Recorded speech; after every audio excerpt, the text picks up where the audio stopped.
Appreciate Sam covering all these things today because Tammy's out of town. Unfortunately, Tammy's in San Diego this morning, and I know that's tough for her. And I've been with a lot of folks in the morning of their surgeries, and you know this because I've been there with you before. And I can't tell you how many times the patient or the family of the patient has shared with me, well, you know, Dr. So-and-so is the best surgeon in the area for this type of surgery. And sometimes one of the nurses chimes in as well, affirming how terrific that surgeon is. That's high praise, especially in Northeast Ohio, because we have such outstanding medical facilities in this part of the world. Now, we have bad winters, usually cold and snowy, but if you're going to break something, if you need a replacement body parts, you're living in the right area. And I have never heard a patient or a nurse say this about a surgeon, well, they're okay. Like that AT&T commercial, which I hope we have here in a second.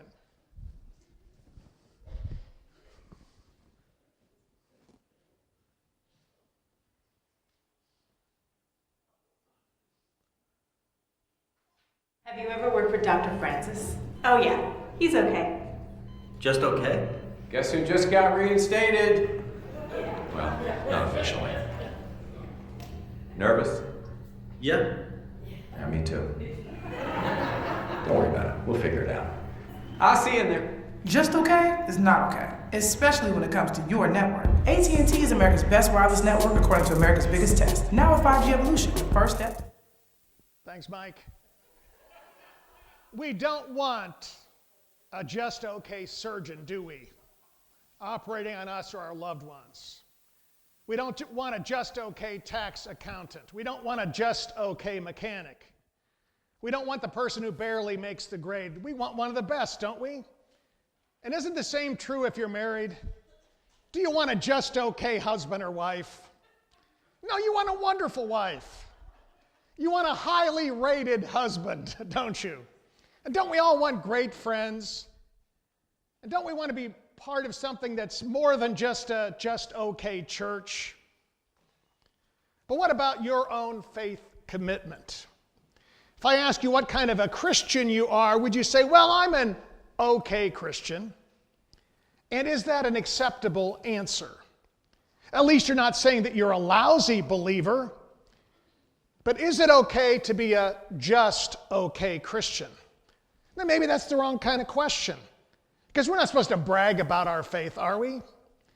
But how are we to respond to texts such as today's from the Sermon on the Mount? You don't actually have it in your bulletin today, so you're going to have to look it up or just listen.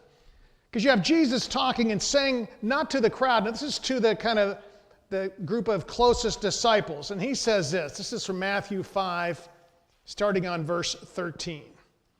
Jesus says this about you. You are the salt of the earth.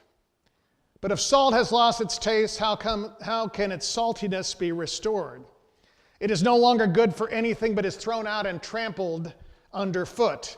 You are the light of the world.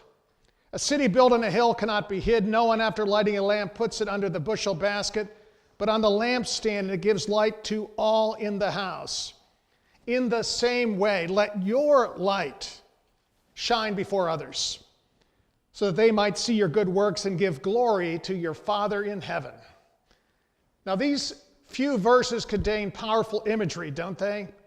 You are the salt of the earth.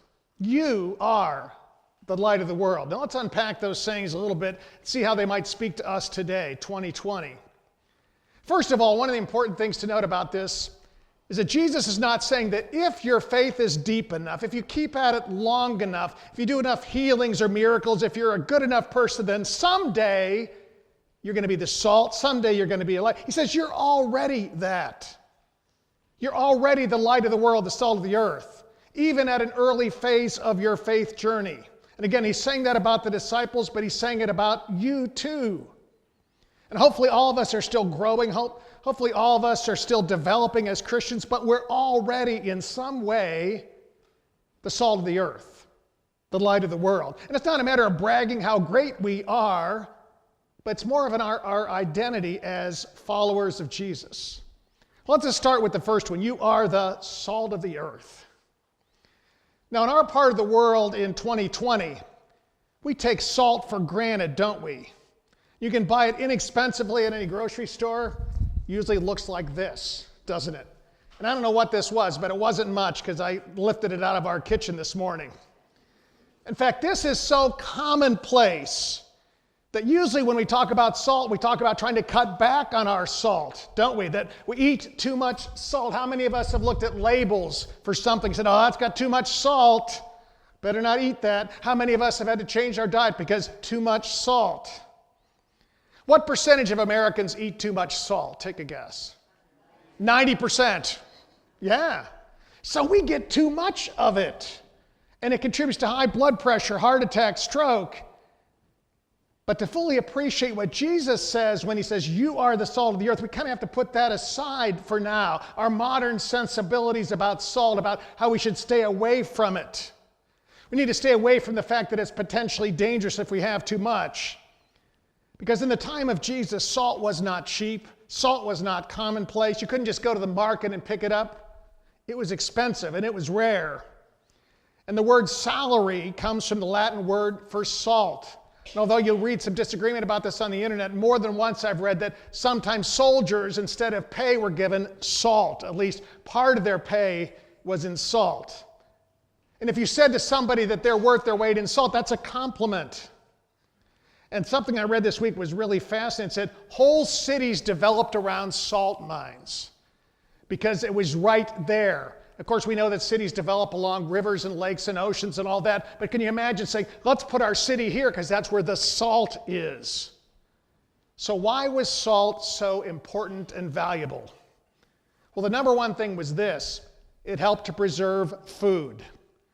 People did not have refrigerators, right? That wasn't an option. And if you couldn't preserve your food, you had to get food almost every day. You had to get a new supply of food. You always had to get food. But if you could preserve your food, you could take it with you. Especially meat, you could go from one place to the other. And again, I don't know enough about this to tell you that this is absolutely true. But one article I looked at this week suggested that the availability of salt and what it could do was a contributing factor to the development of civilization. And salt could also be used as an antiseptic. In other words, salt in the time of Jesus was just so valuable. It was life-giving. And so when Jesus said, you are the salt of the earth, he was saying, especially to his followers, you're life-giving, you're life-saving. And in fact, this community is better because you're in it. I wonder about that type of image today for us, for our congregation in this neighborhood. Is our neighborhood better off because we're here? Do we bring life to our neighborhood? Do we bring life savings to our neighborhood? Is it a better place because we're here? And what about you in other parts of your life, in your family, in your neighborhood, in your workplace, with the groups you're in? Are those better because you're there? How are you the salt of the earth? How is our church the salt of the earth? Jesus says you are the salt of the earth, but are we? Are we valuable, or are we kind of like that? I thought this might work, we'll see. Are we kind of like that salt that, oh, let's just get rid of it. It doesn't matter anymore. My wife's saying, I wanted that for lunch. I know, honey. I'll figure out a way to get it back in here. That's for after church, right? But are we valuable? Are we life-giving, or should we just be thrown away as bad salt? So salt says that life is better because we're in it. If we're the salt, life is transformed because we're in it. We bring out the flavor, right? That's what it means to be the salt of the earth. Are we the salt of the earth? So salt's pretty important, right? So when Jesus says that, he's saying, man, the believers are important. Then he gives you another image right after that one. You are the light of the world. And we've talked about light in many different times of the past couple of years. Even a couple of weeks ago, we lifted up that one of the Psalms, the people walking in darkness. Actually, this is Isaiah. The people walking in darkness have seen a great light. Light is just so important in the Bible. First words of God as recorded in the Bible, let there be light. Psalm 119 says, "The word is a lamp to my feet, a light to my path." And when you get the Gospel of John and then 1 John, the letters of John, all about light and darkness. In fact, John talks about Jesus as being the light coming into the world. The light shines in the darkness did not overcome it. He talks about John witnessing to the light. He says, John isn't the light, but the true light is coming into the world. So Jesus in the Gospel of John says, I am the light of the world. But then Jesus in Matthew, in our passage today, says, you are the light of the world. And he does this funny kind of thing, goes, basically, you don't light a lamp and then cover it up, do you? That's sort of obvious, kind of funny, because if a person lights a lamp, they don't cover it up. What's the point? Instead, you light a lamp so that there will be light in the room, in the area. But like we do with salt, we take light for granted, don't we? And most of us have multiple lighting options all the time. If you have a car, you put the headlight on, right? You like it to have a flashlight in the glove compartment. If you run out of light bulbs at home, although we used our last one last night, right? You go get more. You go to the grocery store, you go to the hardware store. It's easy to get light. Not every road, but most of the roads we travel on have street lights. And at nighttime, if you want to go out, you're going to find a store that's lit. You're going to have a gas station that's lit. You're going to have a restaurant that's lit. When the lights go out in the world, that is when the sun sets, there's still a lot of lights. In fact, we live in an area, there's 24-hour stores. Lights are always on. I've often wondered when they change their light bulbs. Obviously not when I've been there. Now and again, there's a power outage, isn't there? Or maybe we're camping somewhere and it's really, really dark. But that's the exception. Most of the time, we're never completely without light. But imagine the time of Jesus. Because when the sun set, it got dark. There weren't street lights on. People didn't jump in their cars. Now, you might have a lamp at home or something, but the oil was valuable. You probably didn't light it. And most of the references in the Bible to light have something to do with worship, right? To lamps and lighting. Light in the Bible was special and sacred, a gift from God. In fact, Jesus says, I am the light of the world. You are the light of the world. And he actually also says this in 1 John, that God is light. So God is light, Jesus is light, and you are light. Now, I don't know about you, but I kind of don't feel all that comfortable being the same thing that God is, or the same thing that Jesus is. I don't feel like I belong in that category. But the real reason that we're the light, the real reason that Jesus brings it up is this. He says, let your light shine before others so that they might see your good work and give glory to God in heaven.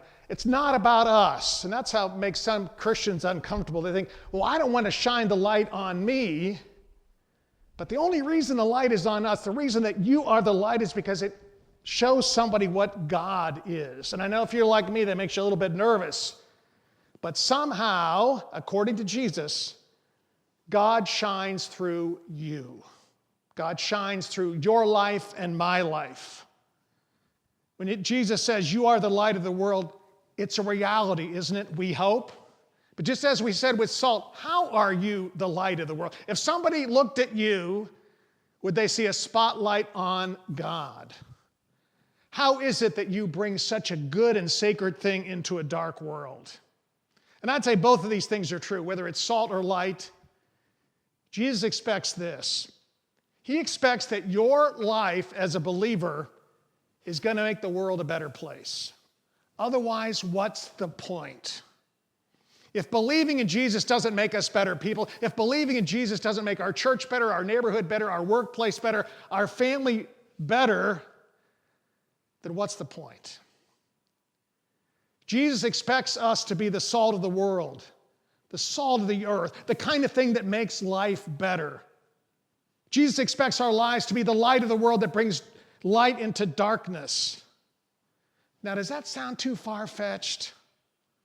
Now, today, if Jesus came and was giving a sermon about these kind of things, he might use something else other than salt because it's complicated. He might use something else other than light because we're so used to light all the time. If he was speaking today, he might use different imagery, to be sure. But the point would be the same. It's not okay to be just okay as a Christian. It's not okay just to do enough to get by. Jesus sees more potential in you and me than that. Jesus sees God at work in your life, in my life, in the life of this church. And he encourages us to share that light and that life with others. So you are the salt of the earth. You are the light of the world. So go and make a difference. Amen.